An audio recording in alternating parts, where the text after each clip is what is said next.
VFX break down സീരീസിലൂടെ എങ്ങനെയാണ് ഇരട്ട വേഷങ്ങൾ ചിത്രീകരിക്കുന്നതെന്നും ഒരു വീഡിയോയിലേക്ക് മറ്റൊരു രംഗം ചേർത്തുകൊണ്ട് രംഗങ്ങൾ ഉണ്ടാക്കുന്നതും കഥാപാത്രങ്ങളുടെ പ്രായം കുറച്ച് കാണിക്കാനുള്ള രീതികളും നടന്മാരുടെ പുനർസൃഷ്ടിയെക്കുറിച്ചുമെല്ലാം നാം സംസാരിച്ചിരുന്നു. ആ സീരീസിൽ ചെയ്ത 5ഓളം വീഡിയോസിന്റെ സിംഗിൾ വാച്ച് എപ്പിസോഡാണിത്.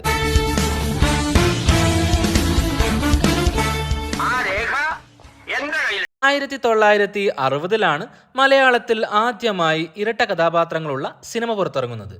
അതിപ്പോ എന്റെ കുറ്റമാണ്, നിന്റെ കുറ്റമല്ല. നിന്റെ സ്വഭാവത്തിന്റെ കുറ്റമാണ്. സ്വഭാവ സർട്ടിഫിക്കറ്റ് അല്ല, എന്റെ അവകാശമാണ് ഞാൻ ചോദിച്ചത്. നിന്റെ അവകാശം. മുട്ടത്ത് വർക്കി എഴുതി പി സുബ്രഹ്മണ്യം സംവിധാനം ചെയ്ത പൂത്താലി എന്ന ഈ ചിത്രത്തിലൂടെ TK ബാലചന്ദ്രൻ എന്ന നടൻ മലയാളത്തിൽ ആദ്യമായി ഡബിൾ റോൾ ചെയ്ത നായകനായി മാറി. ഇക്കാലത്ത് ഡബിൾ റോൾ രംഗങ്ങൾ മൊബൈൽ ഫോണിൽ പോലും നമുക്ക് ചിത്രീകരിക്കാൻ ഈസിയാണ്. എന്നാൽ പണ്ട് കാലത്ത് ഫിലിം റോളിലായിരുന്നു ചിത്രീകരണം. എങ്ങനെയായിരുന്നു അന്ന് ഫിലിം റോളുകളിൽ ഡബിൾ റോൾ രംഗങ്ങൾ ചിത്രീകരിച്ചത്? Made shot and split screen. ഇവിടെ വന്നത് എന്തിനാണെന്ന് ചോദിച്ചാൽ എനിക്ക് നേരിട്ടൊന്ന് കാണണം. നമ്മൾ തമ്മിൽ സാമ്യമുണ്ടോ എന്നൊന്ന് എനിക്ക് അറിയണം. ഒരേ ബാക്ക്ഗ്രൗണ്ട് വെച്ചുകൊണ്ട് തന്നെ സ്ക്രീനിന്റെ ഒരു ഭാഗത്ത് ഒരു തരത്തിലുള്ള കഥാപാത്രത്തെ അവതരിപ്പിച്ച ശേഷം മറ്റൊരു ഭാഗത്ത് ചെന്ന് മറ്റൊരു തരത്തിലുള്ള കഥാപാത്രത്തെ അവതരിപ്പിക്കുകയും ഈ രണ്ട് രംഗങ്ങളും ഒരുമിച്ച് ചേർക്കുകയും ചെയ്യുന്ന രീതിയാണ് സ്പ്ലിറ്റ് സ്ക്രീൻ. കൂട്ടിച്ചേർത്ത സ്ഥലം മനസ്സിലാകാതിരിക്കാൻ ബാക്ക്ഗ്രൗണ്ടിൽ ഇരുട്ടോ ചില വസ്തുക്കളോ ഉപയോഗിക്കുകയാണ് ചെയ്യാറ്. സ്ക്രീനിൽ പല രീതിയിലും പല സ്ഥലങ്ങളിലും ഈ കട്ട് ഉപയോഗിക്കാവുന്നതാണ്. ട്രിപ്പിൾ റോളുകൾ കാണിക്കാനും ഇതേ രീതി തന്നെയാണ് ഉപയോഗിക്കാറ്. ഇങ്ങനെ രംഗങ്ങൾ ചിത്രീകരിക്കുമ്പോൾ ഒരു കഥാപാത്രം മറ്റൊരു കഥാപാത്രത്തിന് കൊടുക്കുന്ന റിയാക്ഷന്റെ ടൈമിംഗ് ഏറെ പ്രധാനപ്പെട്ട ഒന്നാണ്. ഇങ്ങനെയുള്ള ഷോട്ടുകൾ ചിത്രീകരിക്കാൻ ഒരുപാട് പരിമിതികൾ ഉണ്ടായിരുന്നു. ക്യാമറ ആംഗിൾ ഒരിക്കലും തന്നെ മാറാൻ പാടില്ല. അതുപോലെ തന്നെ രണ്ട് സൈഡും ഉപയോഗിക്കുന്ന ലൈറ്റിംഗ് ഒരുപോലെ ആയിരിക്കണം. ഇല്ലെങ്കിൽ വളരെ പെട്ടെന്ന് തന്നെ മുറിച്ച സ്ഥലം വ്യക്തമായി മനസ്സിലാകും. രണ്ട് കഥാപാത്രങ്ങൾ പരസ്പരം തൊട്ടുകൊണ്ടുള്ള ഇന്ററാക്ഷൻ ഒരിക്കലും തന്നെ സാധ്യമല്ല. നടന്റെ ഒരു കഥാപാത്രവും ഡ്യൂപ്പിനെ വെച്ചുകൊണ്ട് ബാക്കിൽ നിന്നും മാത്രം കാണിക്കുന്ന മറ്റൊരു കഥാപാത്രത്തെയും കാണിച്ചുകൊണ്ടാണ് ചിത്രീകരണം പൂർത്തീകരിക്കാറ്. കളർ സിനിമകൾ വന്നപ്പോഴും ഈ രീതി തന്നെയാണ് മലയാള സിനിമ തുടർന്നു പോകുന്നത്.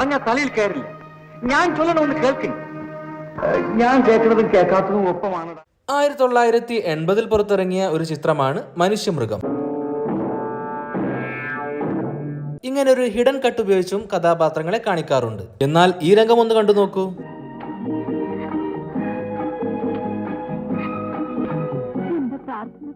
രണ്ട് ജയൻ കഥാപാത്രങ്ങളുടെയും കൈ ഒരേ സമയം തന്നെ കവിയൂർ പൊന്നമ്മയുടെ കഥാപാത്രം പിടിക്കുന്നതായി കാണാം. എങ്ങനെയാണ് ഈ രംഗം ചിത്രീകരിച്ചത്?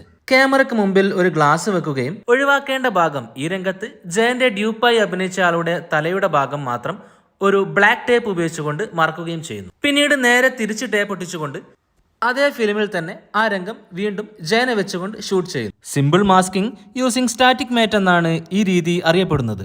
ഈ രംഗത്ത് ഔട്ട്പുട്ട് അത്ര വ്യക്തമായി വരാത്തത് കൊണ്ട് തന്നെ കട്ട് ചെയ്ത ഭാഗം നമുക്ക് മനസ്സിലാക്കാൻ സാധിക്കും. ഈ സിനിമയിൽ മറ്റൊരു രംഗത്തും ഈ രീതി ഉപയോഗിച്ചിട്ടുണ്ട്.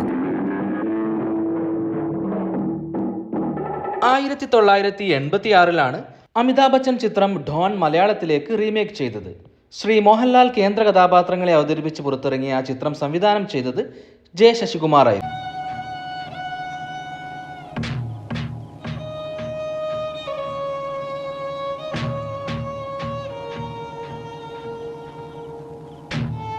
ഡബിൾ എക്സ്പോഷർ ആൻഡ് മാനുവൽ റോട്ടോസ്കോപ്പിംഗ് എന്ന ടെക്നിക്കായിരിക്കാം ഇവിടെ ഉപയോഗിച്ചത്.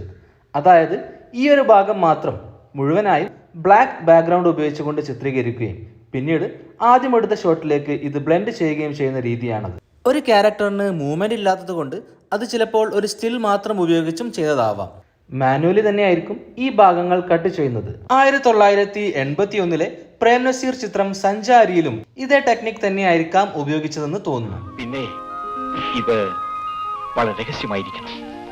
നമ്മൾ ചേട്ടനും അനിയനുമാണെന്ന് ആരും അറിയരുത്. ആദ്യം നമുക്ക് വീട്ടിൽ പോകണം.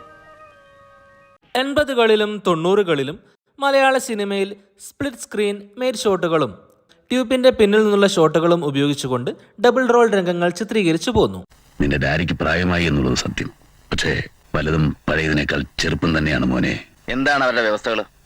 2000-ന് ശേഷം മലയാള സിനിമകളിൽ പുതിയൊരു രീതിയിലായിരുന്നു ഡബിൾ റോൾ രംഗങ്ങൾ കാണിച്ചത്.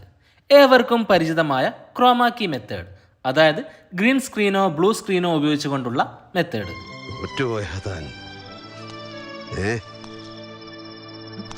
ഗ്രീൻ സ്ക്രീനിൽ എങ്ങനെയായിരിക്കും ചിത്രീകരിക്കുക എന്നത് എല്ലാവർക്കും അറിയാവുന്ന ഒരു കാര്യമായിരിക്കും.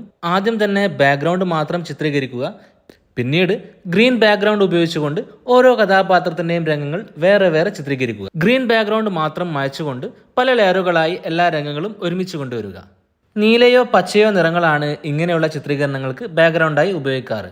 കാരണം മനുഷ്യ ശരീരത്തിൽ തീരെ ഇല്ലാത്ത പച്ചയോ നീലയോ മാഞ്ഞു പോകില്ല. പല ലെയറുകളായതുകൊണ്ട് തന്നെ അനായാസം കഥാപാത്രങ്ങൾക്ക് സ്ക്രീനിന്റെ ഏത് ഭാഗത്തേക്കും മൂവ് ചെയ്യാവുന്നതാണ്. എന്നാ നിങ്ങളെല്ലാവരും വീട്ടിലോട്ട് വയ്ക്കോ, ഇവിടെ രാത്രി ഞാൻ നിന്നോളാം. 2006 IV ശശി ചിത്രം ബൽറാം വേഴ്സസ് താരാദാസിലെ ഈ രംഗം നിങ്ങൾ ശ്രദ്ധിച്ചിട്ടുണ്ടോ?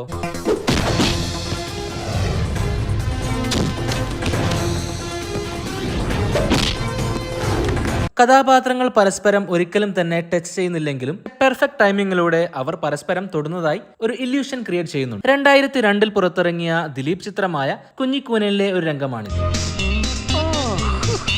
ഞാൻ ആദ്യമായിട്ടാണ് ബൈക്കിൽ യാത്ര ചെയ്യുന്നേ.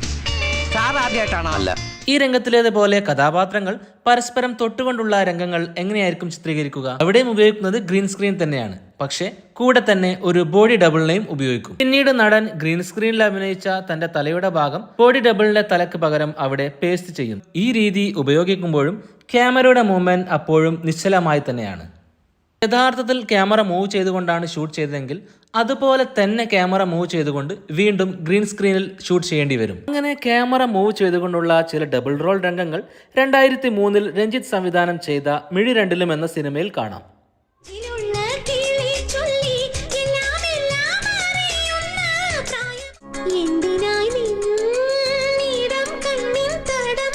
ഒരു ക്യാമറ മൂവ്മെന്റ് തന്നെ വീണ്ടും വീണ്ടും ഉപയോഗിക്കാൻ കഴിയുന്നത് മോഷൻ കൺട്രോൾ റിഗ് ഉപയോഗിച്ചുകൊണ്ടാണ്.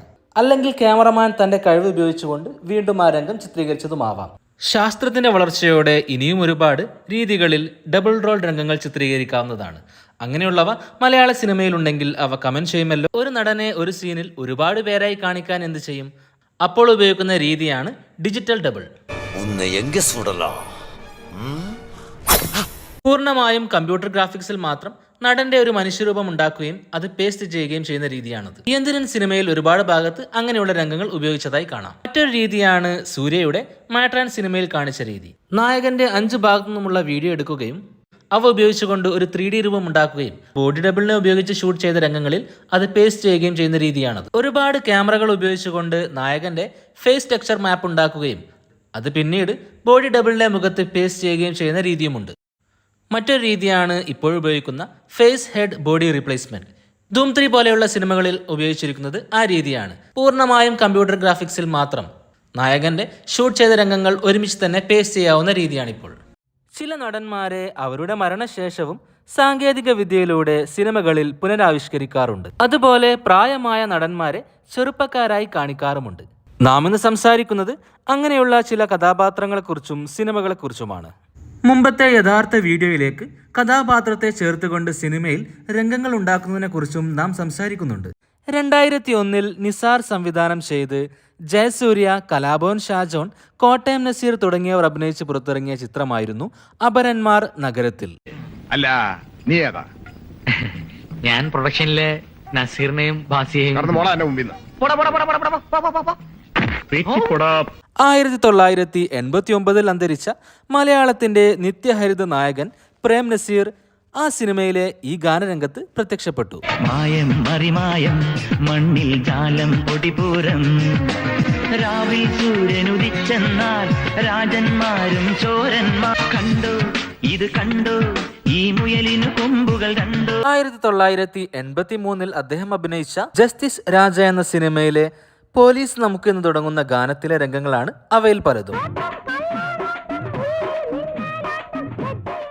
കോട്ടയം നസീർ, രാജാ സാബ് എന്നിവർ അഭിനയിച്ച രംഗങ്ങളിലേക്ക് പ്രേം നസീറിന്റെ പഴയകാലത്തെ രംഗങ്ങൾ ചേർത്ത് വെക്കുകയായിരുന്നു. മാനുവൽ റോട്ടോസ്കോപ്പിംഗിലൂടെ ആയിരിക്കും അത് ചെയ്തിട്ടുണ്ടാവുക. 2011 കേരളത്തിൽ റിലീസ് ചെയ്ത രാംചരൺ ചിത്രമാണ് ധീര.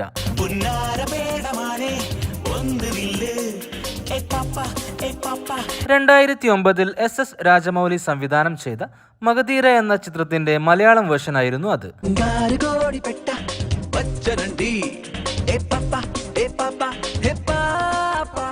ചിത്രത്തിലൊരു ഭാഗത്ത് ചിരഞ്ജീവി ഒരു കാമിയോ റോളിൽ പ്രത്യക്ഷപ്പെടുന്നുണ്ട്. നീ അത്ര നിസാരനല്ലല്ലോടെ ചെറുക്കാൻ. അതെന്റെ അച്ഛന്റെ ഗുണമാ മാഷെ. ബോസ് അങ്ങോട്ട് മാറിക്കേ. താനെന്താ എന്റെ ബോസിനേക്കാൾ വലിയ ഡാൻസർ ആണോ? ചുണയുണ്ടെങ്കിലേ ഒന്ന് ബെറ്റ് വെച്ച് നോക്ക്.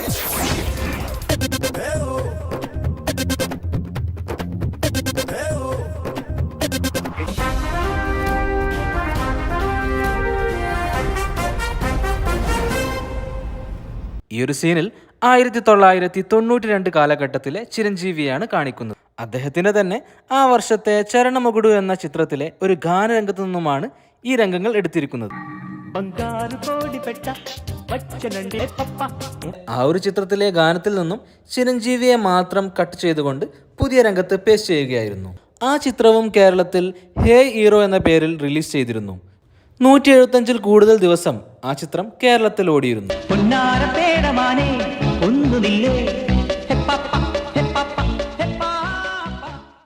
चलता हूं, आप नहीं आए तो मैं देश के लिए मर गया ये समझ. 1996 ശങ്കർ സംവിധാനം ചെയ്ത കമൽ ഹസൻ ചിത്രമാണ് ഇന്ത്യൻ. ചിത്രത്തിൽ ബ്ലാക്ക് ആൻഡ് വൈറ്റിലാണ് സേനാപതി എന്ന കഥാപാത്രത്തിന്റെ ഫ്ലാഷ് ബാക്ക് കാണിക്കുന്നത്. സേനാപതി എന്ന കഥാപാത്രം INA-യിൽ ചേരുന്ന ഒരു രംഗമാണിത്.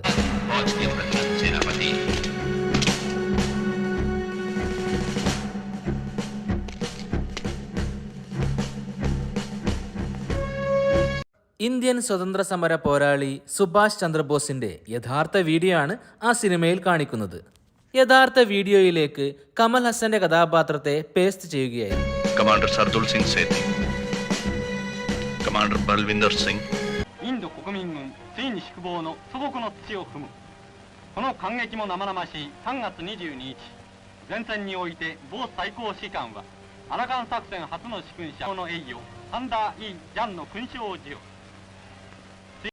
2005 വിനയൻ സംവിധാനം ചെയ്ത് മണിക്കുട്ടൻ, ഹണി റോസ്, മുകേഷ് എന്നിവരൊക്കെ അഭിനയിച്ച് പുറത്തിറങ്ങിയ ചിത്രമായിരുന്നു ബോയ് ഫ്രണ്ട്. ആ സിനിമയിലും VFX-ലൂടെ തല മാറ്റിവെച്ച ഒരു രംഗമുണ്ടായിരുന്നു.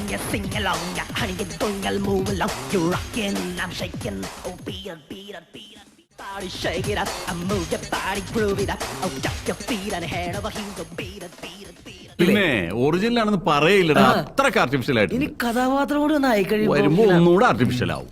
മമ്മൂട്ടി, മോഹൻലാൽ എന്നിവരുടെ ഡ്യൂപ്പിനെ ഉപയോഗിച്ചുകൊണ്ട് ഗാനം ചിത്രീകരിക്കുകയും അതിലേക്ക് യഥാർത്ഥ മമ്മൂട്ടിയുടെയും മോഹൻലാലിന്റെയും മുഖം ചേർത്ത് വെക്കുകയുമായിരുന്നു. അനുവാദമില്ലാതെയായിരുന്നു മമ്മൂട്ടിയുടെയും മോഹൻലാലിന്റെയും ചിത്രങ്ങൾ ഈ സിനിമയ്ക്ക് വേണ്ടി ഉപയോഗിച്ചത്. അതുകൊണ്ട് തന്നെ അതിനെതിരെ അവർ പരാതിപ്പെടുകയും ചെയ്തിരുന്നു. 2009 ജോണി ആന്റണി ചിത്രമാണ് ഈ പട്ടണത്തിൽ ഭൂതം. ചിത്രത്തിൽ മമ്മൂട്ടി അവതരിപ്പിച്ച കഥാപാത്രത്തിന്റെ ഒരു പ്രകടനമുണ്ട്. പ്രിയപ്പെട്ടവരെ, അടുത്തതായി ജിമ്മിച്ചന്റെ അശ്വാഭ്യാസ പ്രകടനം. ഇതാ കൈവിട്ടുക, ഇതാ തലക്കിട്ട് പറഞ്ഞോണേ, അതൊക്കെ നല്ലോണം ഒട്ടി ചെയ്തിട്ട് പോ. ഡ്യൂപ്പിനെ വെച്ചുകൊണ്ട് ചെയ്ത ആ രംഗത്തിലേക്ക് മമ്മൂട്ടിയുടെ തല വെച്ചതാണെന്ന് വ്യക്തമായി കാണുമ്പോൾ തന്നെ മനസ്സിലാക്കാം. 2018 സലിം കുമാർ സംവിധാനം ചെയ്ത ചിത്രമാണ് ദൈവമേ കൈത്തൊഴാം കെ കുമാറാകണം. ചിത്രത്തിൽ സലിം കുമാർ അവതരിപ്പിച്ച കരിമണ്ണൂർ ഗോപി എന്ന കഥാപാത്രത്തിന്റെ ഇൻട്രോ സീൻ ഏറെ പ്രശസ്തമാണ്.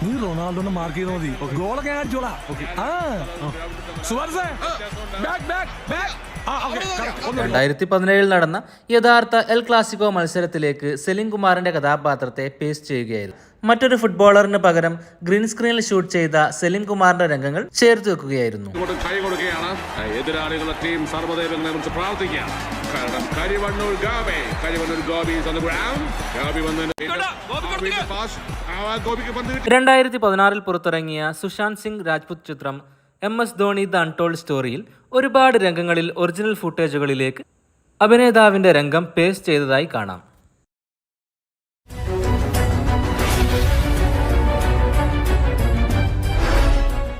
ചിത്രത്തിൽ യഥാർത്ഥ ക്രിക്കറ്റ് മാച്ചുകളിലെല്ലാം തന്നെ ധോണിക്ക് പകരം സുശാന്തിന്റെ മുഖം VFX-ലൂടെ ചേർത്തതായി കാണാം.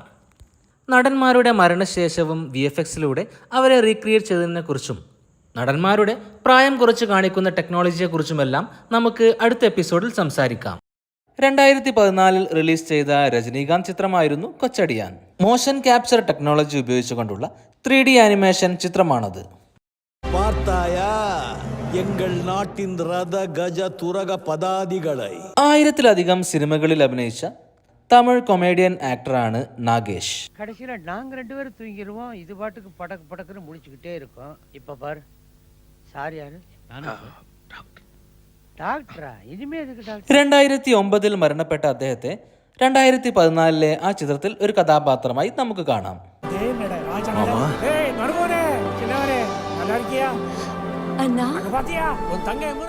അദ്ദേഹത്തിനോട് രൂപസാദൃശ്യമുള്ളയാളെ മോഷൻ ക്യാപ്ചറിന് വേണ്ടി ഉപയോഗിക്കുകയും പിന്നീട് അദ്ദേഹത്തിന്റെ തന്നെ 3D മോഡൽ അതിൽ ഉപയോഗിക്കുകയുമാണ് ചെയ്തത്.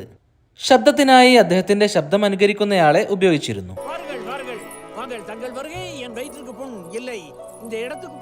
കന്നഡ സിനിമയിലെ കൾച്ചറൽ ഐക്കണായിരുന്നു വിഷ്ണുവർദ്ധൻ. അടിമച്ചങ്ങല, കൗരവർ പോലെയുള്ള മലയാള സിനിമകളിലും അഭിനയിച്ചിട്ടുണ്ട്.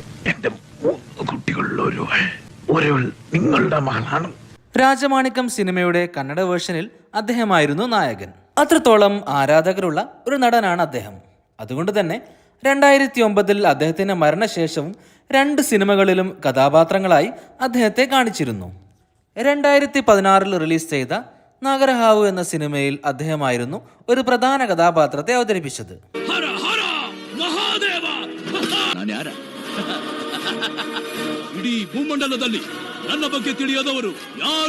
പൂർണ്ണമായും കമ്പ്യൂട്ടർ ഗ്രാഫിക്സിലൂടെയായിരുന്നു അദ്ദേഹത്തിന്റെ കഥാപാത്രത്തെ സൃഷ്ടിച്ചത്. അതുപോലെ തന്നെ അദ്ദേഹത്തോട് സാമ്യമുള്ള ശബ്ദവും ഉപയോഗിച്ചു. 2018 പുറത്തിറങ്ങിയ രാജസിംഹ എന്ന സിനിമയിലും ഒരു ഫ്ലാഷ് ബാക്ക് രംഗത്തിന് വേണ്ടി അദ്ദേഹത്തെ റീക്രിയേറ്റ് ചെയ്തിരുന്നു. സിനിമയിൽ നായകന്റെ അച്ഛനായി കാണിക്കുന്നത് 2002 വിഷ്ണുവർദ്ധൻ അവതരിപ്പിച്ച സിംഹാദ്ര സിംഹ എന്ന സിനിമയിലെ കഥാപാത്രത്തെയാണ്.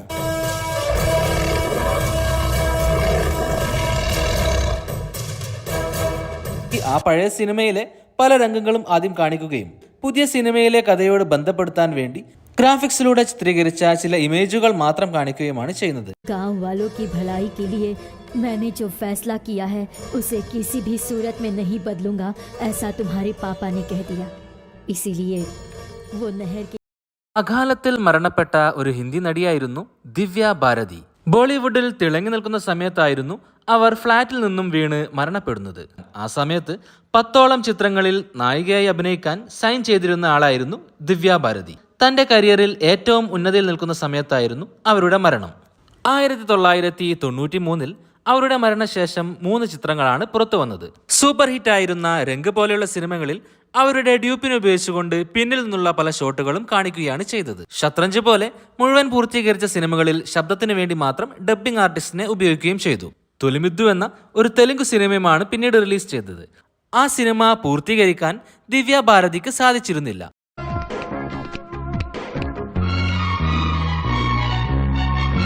അവർക്ക് പൂർത്തീകരിക്കാൻ സാധിക്കാതിരുന്ന രംഗങ്ങൾ പിന്നീട് നടി രംഭയെ കൊണ്ടാണ് ചിത്രീകരിച്ചത്.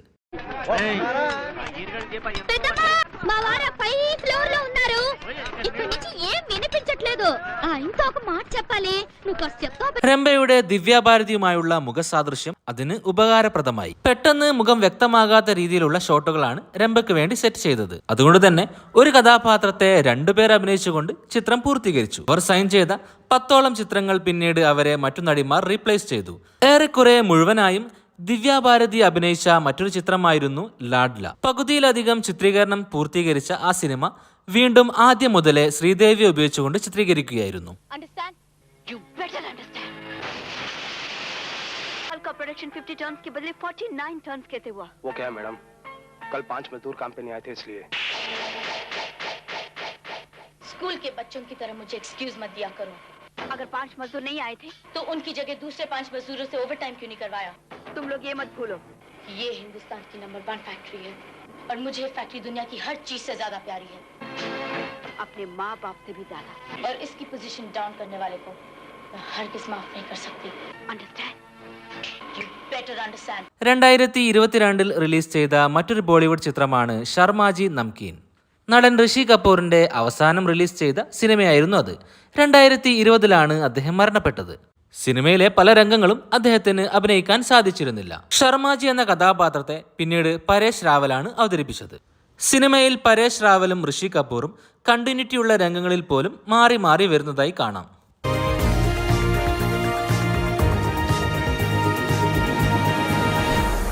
1971 തകഴി ശിവശങ്കര പിള്ളയുടെ നോവലിനെ അടിസ്ഥാനമാക്കി തോപ്പിൽ ബാസി എഴുതി കെ സേതുമാധവൻ സംവിധാനം ചെയ്ത് സത്യൻ കേന്ദ്ര കഥാപാത്രത്തെ അവതരിപ്പിച്ച് പുറത്തിറങ്ങിയ ചിത്രമായിരുന്നു അനുഭവങ്ങൾ പാളിച്ചകൾ. ഓഗസ്റ്റിലായിരുന്നു ചിത്രം റിലീസ് ചെയ്തത്.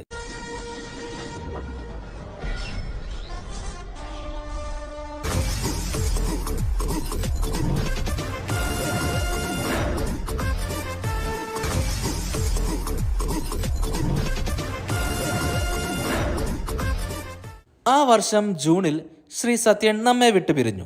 സിനിമയിലെ ക്ലൈമാക്സ് ഭാഗത്തെ പല രംഗങ്ങളിലും അദ്ദേഹത്തിന്റെ മുഖം കാണിക്കാതെയുള്ള രംഗങ്ങളാണ് കാണിച്ചിരിക്കുന്നത്. അഗ്നിപർവതം പുകഞ്ഞു പർവതം പുകഞ്ഞു.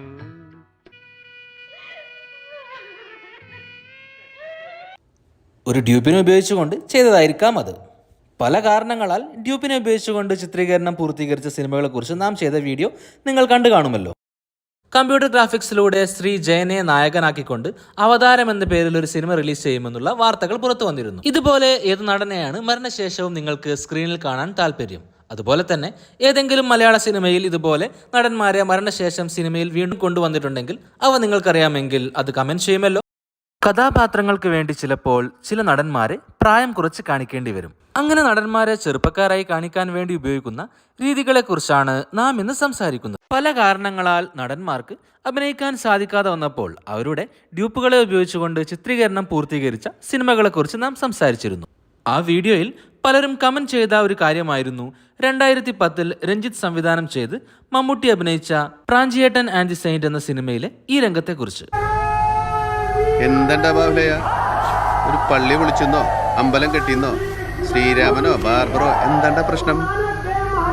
ടിവിയില് രാവിലെ തൊട്ട് കാട്ടുണ്ടല്ലോ. എവിടെ ഈ സ്ഥലം? അയോധ്യ എന്ന് പറയണേ, ഹിന്ദുക്കളുടെ കഥയിലൊക്കെ പറയണ അത് ശരിക്കുള്ള സ്ഥലം? ഒന്നുകൂടെ ഒഴിക്കടാ. സിനിമയുടെ ഫ്ലാഷ് ബാക്കിൽ 1992 ഒരു സംഭവമാണ് കാണിക്കുന്നത്. ആ സമയത്തുള്ള പ്രാഞ്ചിയേട്ടന്റെ ചെറുപ്പത്തിലെ ലുക്ക് എങ്ങനെ കാണിക്കാനാണ് 1992 മമ്മൂട്ടിയുടെ രൂപം കാണിക്കുന്നതിന് പകരം ഒരു ഡ്യൂപ്പിനെ ഉപയോഗിച്ചുകൊണ്ട് പിന്നിൽ നിന്നുള്ള ഷോട്ടിലൂടെ അത് ചിത്രീകരിക്കുകയായിരുന്നു. മറ്റു സാങ്കേതിക വിദ്യകൾ ഉപയോഗിക്കുന്നതിന് പകരം സിമ്പിളായി ആ സീൻ കാണിക്കാൻ ഉപയോഗിച്ച ഒരു ടെക്നിക്കാണിത്. മറ്റൊരു രീതിയാണ് നടന്മാർക്ക് പകരം മറ്റു നടന്മാർ ചെറുപ്പകാലം അഭിനയിക്കുന്നത്. 1990 റിലീസ് ചെയ്ത ഇൻ ഹരിഹർ നഗർ സിനിമയുടെ രണ്ടാം ഭാഗം 2009 റിലീസ് ചെയ്തിരുന്നു. ആ സിനിമയിൽ ഒന്നാം ഭാഗത്തിന്റെ തുടർച്ചയെന്നോണം മുകേഷ്, സിദ്ദിഖ്, അശോകൻ, ജഗദീഷ് എന്നിവരുടെ 90കളിലെ ലുക്ക് കൂടി കാണിക്കേണ്ടതുണ്ടായിരുന്നു. തീരുമാനിക്കാൻ ഒരു ചെറിയ മീറ്റിംഗ്. മഹാദേവ, ഇത് നമുക്ക് 4 ആയിട്ട് പങ്കുവച്ചാലോ? വേണ്ടടാ, നമുക്കിത് അവകാശപ്പെട്ടതല്ല. ഈ ചോരയുടെ മണമുള്ള സ്വത്ത് നമുക്ക് വേണ്ടടാ, അത് ശരിയാവില്ല. അതിനുവേണ്ടി പിന്നിൽ നിന്നുള്ള ഷോട്ടുകളും മുകളിൽ നിന്നുള്ള ഷോട്ടുകളും ഉപയോഗിക്കുകയായിരുന്നു. പഴയ സിനിമയിലേതുപോലെ തന്നെ ഒരു ഡയലോഗും അതിൽ കാണിക്കുന്നു. നിങ്ങൾക്കൊക്കെ ബുദ്ധിമുട്ടാണെങ്കിൽ ഇത് ഞാൻ എടുത്തോളാം. അത് വേണ്ട, ഞങ്ങൾ ഹിന്ദുക്കളൊക്കെ ചത്തൊടുങ്ങിയിട്ട് മതി കണ്ട ക്രിസ്ത്യാനിയോടൊക്കെ പുറകെ പോകാൻ. 1990 റിലീസ് ചെയ്ത മമ്മൂട്ടി ചിത്രമായിരുന്നു സാമ്രാജ്യം. ശ്രീ മധു ആ സിനിമയിൽ ഒരു പ്രധാനപ്പെട്ട കഥാപാത്രത്തെ അവതരിപ്പിച്ചിരുന്നു. പിന്നീട് ആ സിനിമയുടെ രണ്ടാം ഭാഗം സാമ്രാജ്യം 2 2015 റിലീസായത്. ആ സിനിമയിൽ കഥാസന്ദർഭവുമായി ബന്ധപ്പെട്ട് 1990കളിലെ ശ്രീ മധുവിന്റെ മുഖം കാണിക്കേണ്ടതുണ്ടായിരുന്നു.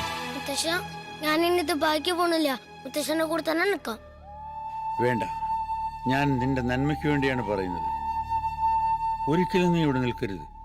ഞാൻ പറയുമ്പോൾ നീ ഇങ്ങോട്ട് വന്നാൽ മതി. ജോർദാൻ അതുവരെ ഖാദറിന്റെ കൂടെ ദുബായിൽ നിന്ന് പഠിച്ച് മിടുക്കനായി വലിയ ആളായിട്ട് ഈ മുത്തശ്ശന്റെ മുമ്പ് വരണം. അതിനുവേണ്ടി പഴയ സാമ്രാജ്യം സിനിമയിലെ ഒരു രംഗത്തിലേക്ക് പുതിയ ഡയലോഗുകൾ ഡബ് ചെയ്ത് ചേർക്കുകയാണ് ചെയ്തത്. പിന്നിൽ നിന്നുമുള്ള ഒരു ഷോട്ടും കാണിക്കുന്നുണ്ട്. 2009 KS രവികുമാർ സംവിധാനം ചെയ്ത് സൂര്യ കേന്ദ്ര കഥാപാത്രത്തെ അവതരിപ്പിച്ച് പുറത്തിറങ്ങിയ ആദവൻ എന്ന സിനിമ. ആ സിനിമയുടെ ഫ്ലാഷ് ബാക്കിൽ സൂര്യയുടെ ചെറുപ്പകാലം കാണിക്കുന്നുണ്ട്. എന്താ തെറ്റെന്ന് പറ? അകത്ത് അടച്ചുപൂട്ടിയിരുന്ന ലോകം അറിയില്ലെന്ന് പറഞ്ഞ് ഞാനാണ് അവനെ ഇടയ്ക്കിടയ്ക്ക് പുറത്തുവിടുന്നത്. ഗോലി കളിച്ചാൽ എന്താ തെറ്റ്? ഇതിൽ യഥാർത്ഥത്തിലുള്ള ഒരു കുട്ടിയെ ഉപയോഗിച്ചുകൊണ്ട് ചിത്രീകരണം പൂർത്തീകരിക്കുകയും സൂര്യയെ മേക്കപ്പിലൂടെ പ്രായം കുറച്ച് കാണിക്കുകയും കുട്ടിയെ ഉപയോഗിച്ചെടുത്ത രംഗങ്ങളെല്ലാം തന്നെ ഗ്രീൻ സ്ക്രീനിൽ സൂര്യ ഉപയോഗിച്ച് വീണ്ടും എടുക്കുകയും ആ രംഗങ്ങൾ ആദ്യമെടുത്ത രംഗത്തിലേക്ക് പേസ്റ്റ് ചെയ്യുകയുമാണ് ചെയ്തത്.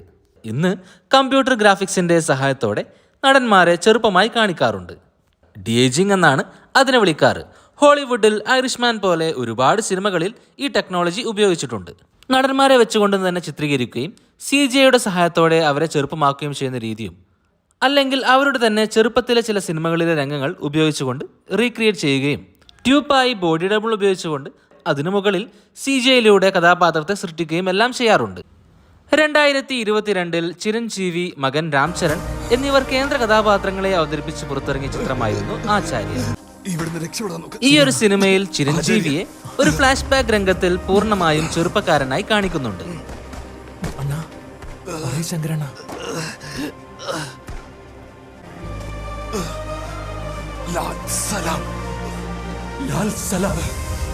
കമ്പ്യൂട്ടർ ഗ്രാഫിക്സിന്റെ സഹായത്തോടെയുള്ള DAGing ആണ് അവിടെ ചെയ്തിരിക്കുന്നത്.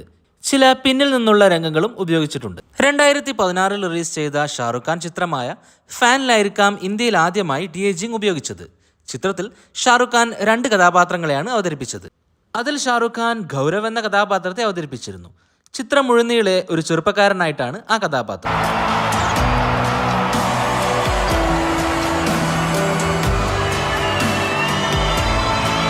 वो गलत है. मैंने इतना कुछ किया आपके लिए? और तुम होते कौन हो मेरे लिए कुछ भी करने वाले? आपका फैन. तुम नहीं हो मेरे फैन. ഷാറുഖ് ഖാൻ ഉപയോഗിച്ച് ചിത്രീകരിച്ച രംഗങ്ങൾ വിഷ്വൽ എഫക്റ്റിന്റെ സഹായത്തോടെ ചെറുപ്പക്കാരനാക്കി മാറ്റുകയാണ്. മേക്കപ്പിന് പകരവും ഈ CGI ഉപയോഗിച്ചുകൊണ്ട് മാത്രം പ്രായം കുറക്കാറുമുണ്ട്. ഫാനിലും രജനികാന്ത് ചിത്രമായ ദർബാറിലുമെല്ലാം ആ ടെക്നോളജി ഉപയോഗിച്ചിട്ടുണ്ട്. ഇന്ത്യൻ സിനിമകളിൽ ഈ രീതി ഇന്നും ധാരാളമായി ഉപയോഗിച്ചിട്ടില്ല. മിക്ക ഹോളിവുഡ് സിനിമകളിലും ഫ്ലാഷ് ബാക്കുകൾ കാണിക്കുമ്പോൾ ഈ DAGing ടെക്നിക് ഉപയോഗിക്കുകയാണ് ഇപ്പോൾ പതിവ്. 2022 ലോകേഷ് കനകരാജ് ചിത്രം വിക്രമിൽ കമൽ ഹാസന്റെ പഴയ കാലത്തെ ചില രംഗങ്ങൾ കാണിക്കേണ്ടതുണ്ടായിരുന്നു. 1986 ഏജന്റ് വിക്രത്തിനെ കാണിക്കാൻ വേണ്ടിയായിരുന്നു ആ രംഗങ്ങൾ.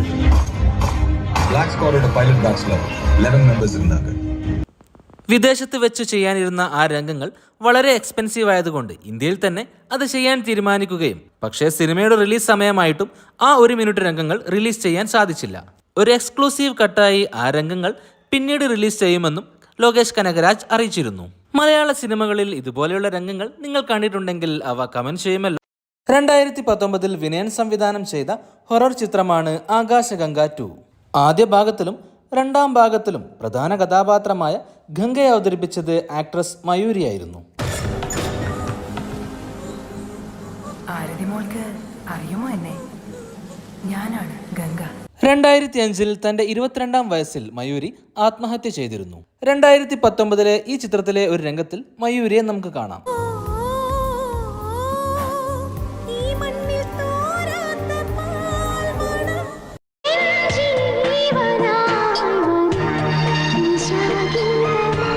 ഈ ഒരു രംഗം കാണിക്കാൻ 1999 ആകാശഗംഗയിലെ ഈ ഗാനരംഗത്തെ രംഗമാണ് ഉപയോഗിച്ചത്.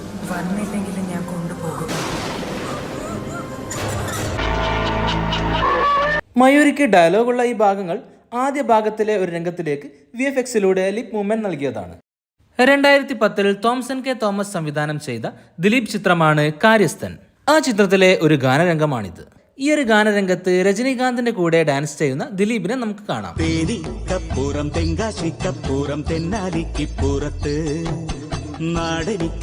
1993 രജനീകാന്ത് ചിത്രമായ യജമാനിലെ അടിരാക്കുമുത്ത് എന്ന ഗാനത്തിലേക്കാണ് ദിലീപിനെ ചേർത്ത് വെച്ചത്.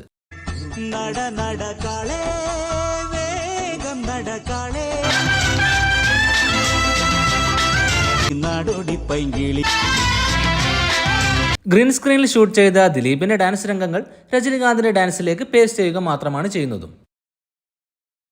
ആ സിനിമയിലെ ഒരു ഭാഗത്ത് കൊച്ചിൻ ഹനീഫയുടെ ഈ രംഗം നമുക്ക് കാണാം. ഇത് പണ്ട് ആശാൻ കെട്ടിടത്തിന്റെ മുകളിൽ നിന്ന് അടിച്ച് താഴെയിട്ട് കൊന്ന ആളല്ലേ?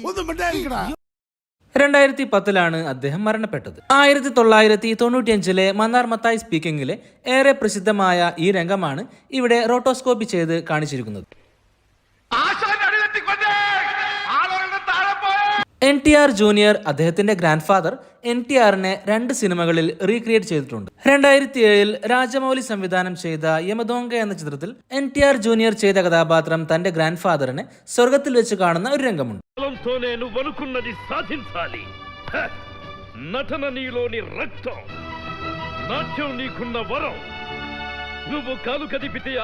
അതിനുശേഷമുള്ള ചിത്രത്തിലെ ഒരു ഗാനരംഗത്തിലും NTRനെ നമുക്ക് കാണാം.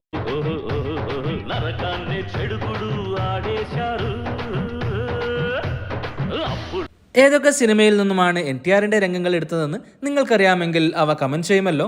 2010 റിലീസ് ചെയ്ത മറ്റൊരു NTR ജൂനിയർ ചിത്രമാണ് ബൃന്ദാവനം. ആ സിനിമയുടെ ക്ലൈമാക്സ് ഭാഗത്ത് ഇങ്ങനൊരു രംഗം കാണാം.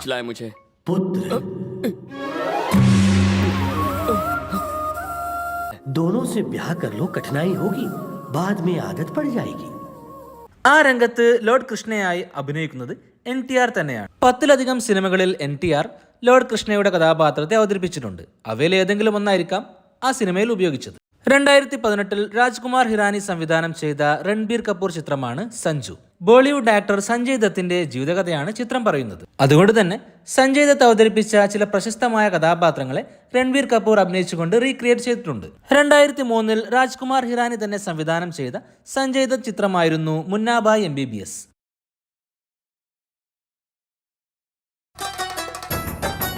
वो बाहर कैजुअलिटी में कोई मरने की हालत में रहा तो उसको फॉर्म भरना जरूरी है क्या? മുന്നാബായിൽ സഞ്ജയ് ദത്ത് അഭിനയിച്ച രംഗങ്ങളിലേക്ക് ഗ്രീൻ സ്ക്രീനിൽ രൺബീർ കപൂർ അഭിനയിച്ച രംഗങ്ങൾ പേസ്റ്റ് ചെയ്യുകയാണ് ചെയ്തത്. वो बाहर कैजुअलिटी में कोई मरने की हालत में रहा तो उसको फॉर्म भरना जरूरी है क्या? 2007 ഫറാഖ് ഖാൻ സംവിധാനം ചെയ്ത ഷാറുഖ് ഖാൻ ചിത്രമാണ് ഓം ശാന്തി ഓം. 70കളിലെ ബോളിവുഡിനെ കുറിച്ചാണ് ചിത്രത്തിലെ ആദ്യ ഭാഗം പറയുന്നത്. അതുകൊണ്ട് തന്നെ സിനിമയിൽ ദീപിക പാദുകോൺ അവതരിപ്പിച്ച ശാന്തിപ്രിയ എന്ന കഥാപാത്രം 70കളിലെ ഒരുപാട് നടന്മാരുടെ കൂടെ ഡാൻസ് ചെയ്യുന്നതായിട്ടുള്ള രംഗങ്ങൾ സിനിമയിലുണ്ട്.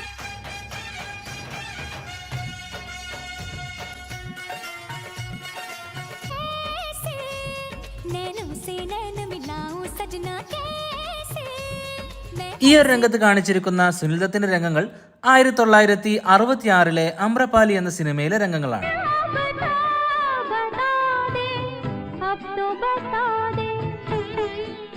പഴയ സിനിമയിലെ സുനിൽ ദത്തിനെ റോട്ടോസ്കോപ്പിങ്ങിലൂടെ കട്ട് ചെയ്തെടുക്കുകയും പുതിയ ബാക്ക്ഗ്രൗണ്ടും ദീപിക പാദുകോണിന്റെ പുതിയ രംഗങ്ങളും പഴയ രംഗത്തിലേക്ക് ബ്ലെൻഡ് ചെയ്യുകയാണ് ചെയ്തത്.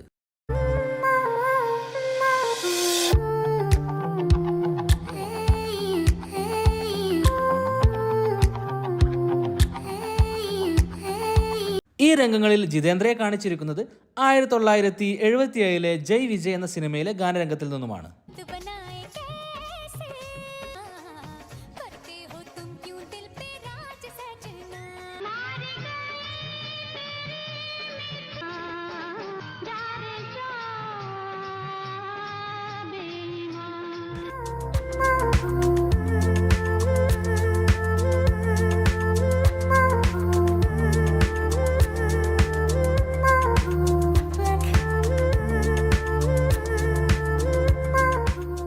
രാജേഷ് ഖന്നയെ കാണിച്ചിരിക്കുന്നത് 1970 അദ്ദേഹത്തിന്റെ സച്ചാ ജൂട്ട എന്ന സിനിമയിലെ ഒരു ഗാനരംഗത്തിൽ നിന്നുമാണ്.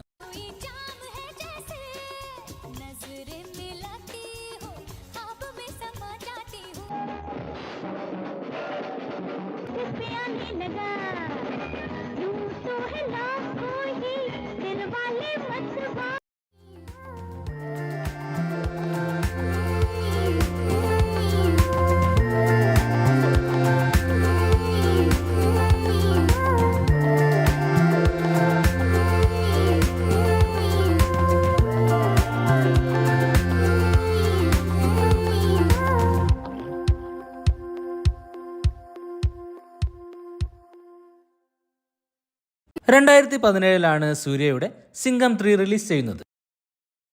പക്ഷെ അവർ 2015 തന്നെ മരണപ്പെട്ടിരുന്നു. അവരുടെ സിംഗം 2 ചില രംഗങ്ങൾ ഉപയോഗിച്ചുകൊണ്ടാണ് സിംഗം 3 അവരെ റീക്രിയേറ്റ് ചെയ്തത്.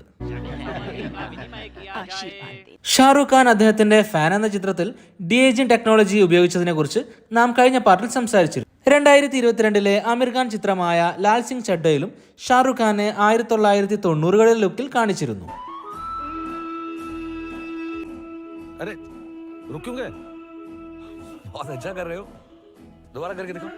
ഡി-ഏജിംഗിലൂടെയാണ് പഴയ കാലത്തെ ഷാറുഖ് ഖാനെ പുനർസൃഷ്ടിച്ചത്.